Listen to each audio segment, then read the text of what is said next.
এই পদ্ধতিতে জালি কাবাব, কোপ্তা কাবাব, শিক কাবাব, আদানা কাবাব, টার্কিশ কাবাব, সেম ফাউন্ডেশন। আদা সল্ট হাফ টেবিল স্পুন আর সুগার 1 টেবিল স্পুন। এটা হচ্ছে মেরিনেশন।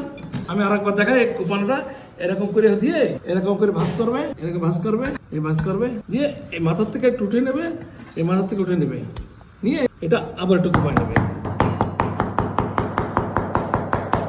এখানে কোনো লেবুন জস মানে এটাতে স্টিকি আছে, কারণ এখানে ডিম ইউজ করবো না, ময়দা ইউজ করবো না, কর্নফ্লাওয়ার ইউজ করবো না, আমি লেবু রস ইউজ করবো না, আমার স্টিকিটা ধরে রাখার জন্য এটা স্টিকি থাকতে হবে।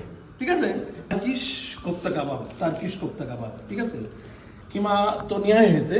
কিমা দেখে কিমা আমরা ভালো করে এখানে garlic chop, onion chop, ginger chop, kasuri methi chop, ধনেপাতা চপ, পুদিনা পাতা চপ, সল্ট, পেপার আর সুগার।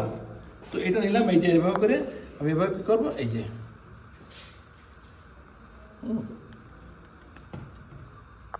Just oil brush.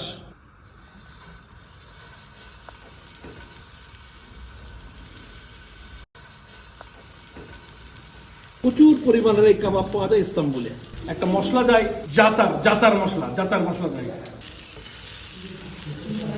যখন দেখবেন এটা শক্ত হয়ে গেছে তখন বুঝবেন কুক হয়ে গেছে। এটা আমি একটু দেখে নিচ্ছি, এখনো কুক হয়নি ভিতরে। প্রত্যেকটা পদক্ষেপ মুখস্থ রাখবেন, কোন কোন পদক্ষেপে এটা কমপ্লিট করছে। এটা হয়ে গেছে তার প্রমাণ আছে, এই ফেলাবো ভাঙবে না।